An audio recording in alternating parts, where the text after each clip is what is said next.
तपाईहरुलाई यस reading is best च्यानलमा हार्दिक स्वागत छ।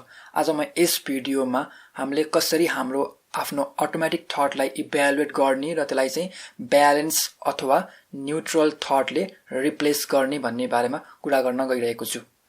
यो भिडियो हाम्रो कग्निटिभ बिहेभियर थेरापी अथवा छोटकरिया भन्नुपर्दाखेरि सीबीटी मा आधारित छ। यदि तपाईहरुले मेरो पहिलाको सीबीटी को भिडियो हेर्नु भएको छ भने तपाईलाई थाहा होला हाम्रो थट्सले कसरी हाम्रो मूड अथवा इमोसन, हाम्रो फिजियोलोजिकल रियाक्सन अथवा हाम्रो फिजिकल रियाक्सन र हाम्रो बिहेभियरमा असर पार्ने गर्छ। यदि तपाईहरुले मेरो सीबीटी को बारेमा पहिलाको भिडियो हेर्नु भएको छैन भने यस भिडियोलाई यही पज गरेर त्यस भिडियो हेर्नु होला, किनकि त्यसमा चाहिँ सीबीटी को बारेमा बेसिक कुरा गरिएको छ, जसले गर्दा हामीलाई यस भिडियो बुझ्नको लागि धेरै सजिलो हुनेछ। सीबीटी को अनुसार हाम्रो थट्सले अथवा हाम्रो सोचाइले हाम्रो मूड, इमोसन, हाम्रो फिजियोलोजिकल रियाक्सन अथवा फिजिकल रियाक्सन र हाम्रो बिहेभियरमा असर अथवा चेन्ज ल्याउने गर्छ। र सकारात्मक सोचले हाम्रो मूडमा पनि सकारात्मक चेन्ज आउने भयो, हाम्रो फिजिकल रियाक्सनमा पनि सकारात्मक चेन्ज आउने भयो र हाम्रो बिहेभियरमा पनि सकारात्मक चेन्ज आउने भयो। साथै नकारात्मक सोचले हाम्रो चाहिँ मूड, हाम्रो फिजिकल रियाक्सन र हाम्रो बिहेभियरमा पनि नकारात्मक चेन्ज आउने भयो। यसको मतलब के हैन कि हामीले चाहिँ नकारात्मक सोचलाई सकारात्मक सोचले रिप्लेस गर्नुपर्छ भन्ने, बरु हामीले चाहिँ ब्यालेन्स किसिमको सोच अथवा न्यूट्रल किसिमको सोच सोच्नुपर्छ, जुन चाहिँ हामीले सबै किसिमको इन्फर्मेसनलाई एनालाइज गरेर मात्र पाउने गर्छौं। आउनुहोस् हामीले हाम्रो ब्यालेन्स्ड अथवा न्यूट्रल सोचलाई कसरी जान्ने भन्ने बारेमा हेरौं।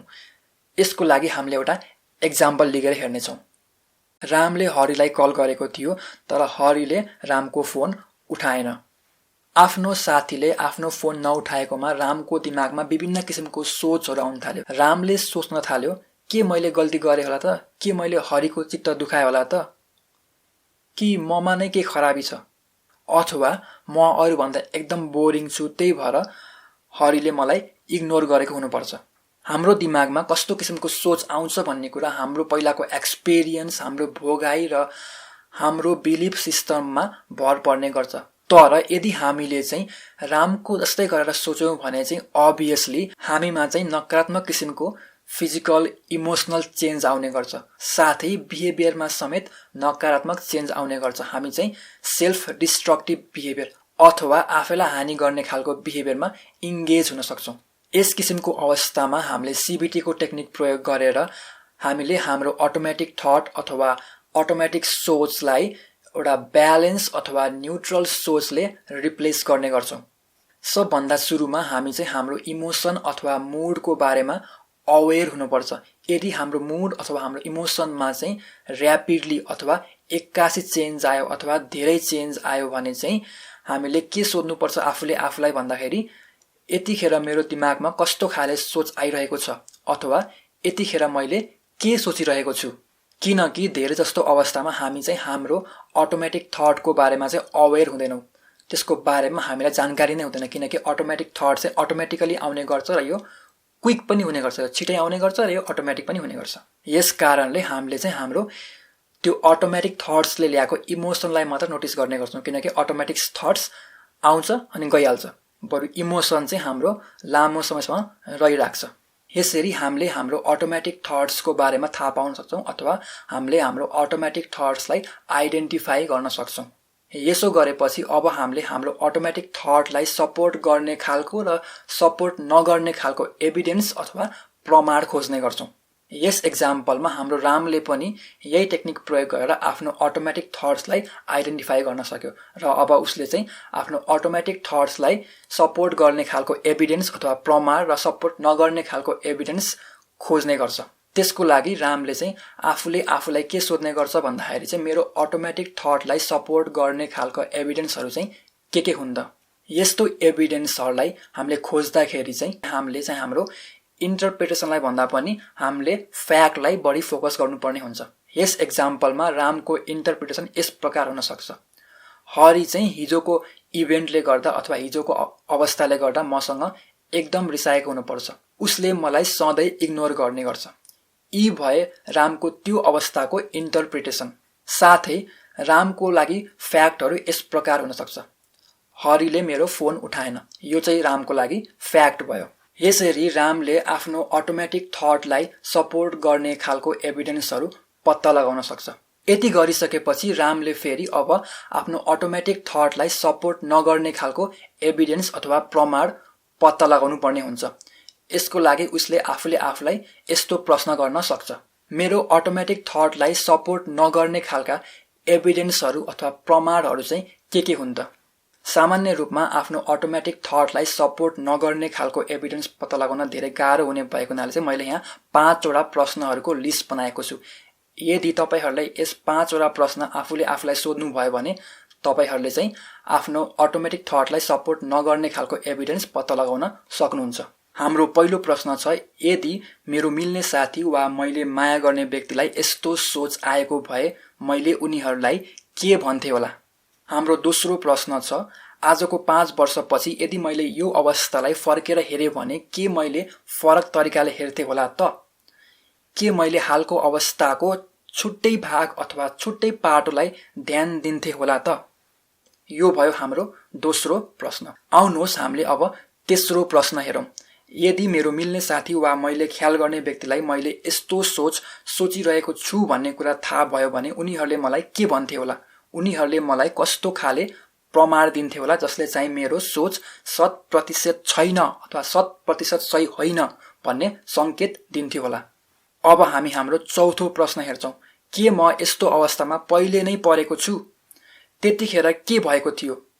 अहिलेको र पहिलेको अवस्थामा केही फरक छ त? मैले आफ्नो पहिलेको अनुभवबाट के सिक्न सक्छु जसले मलाई हालको अवस्थालाई फरक ढङ्गले बुझ्न सहयोग गर्नेछ? अब हामी हेर्छौँ 5औं तथा अन्तिम प्रश्न। के हालको अवस्थामा केही सकारात्मक कुरा छ त जुन चाहिँ मैले ख्याल गरिरहेको छैन? के मैले केही जानकारी छुटाएको त छैन जसले हालको अवस्थालाई सकारात्मक पक्षबाट सङ्केत गर्न सक्छ?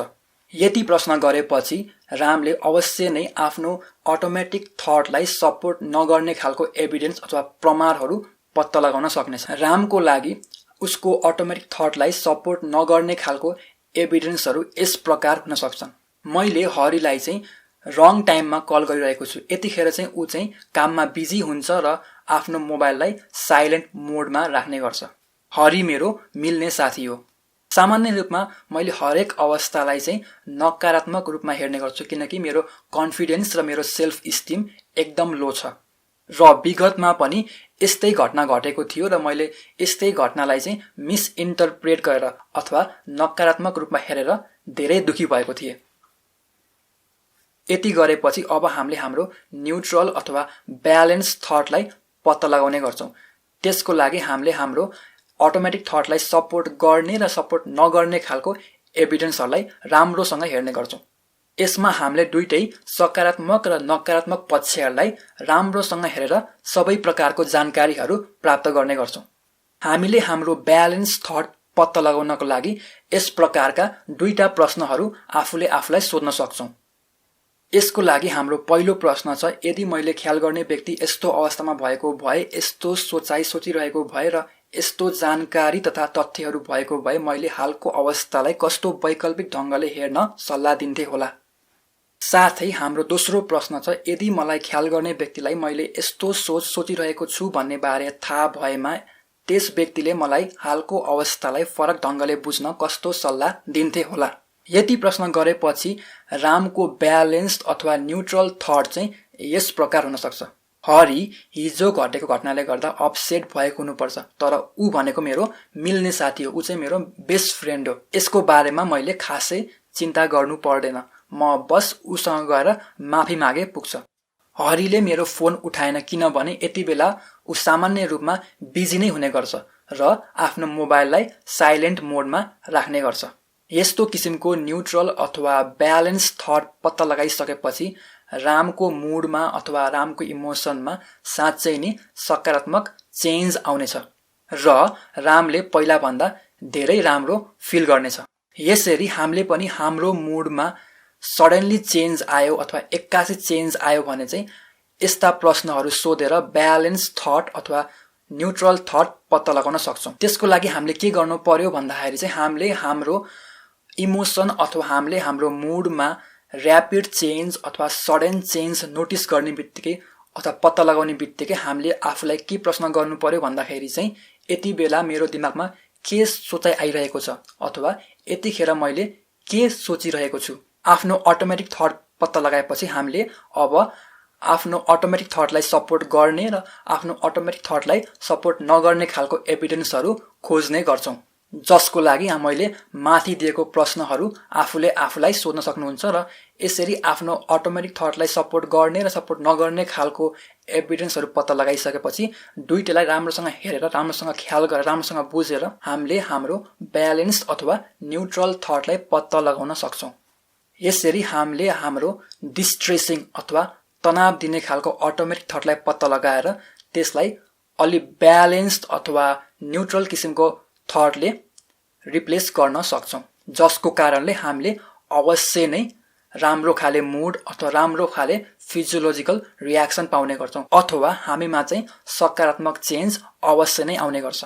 यतिन्जेल भिडियो हेरिदिनु भएकोमा धेरै धेरै धन्यवाद।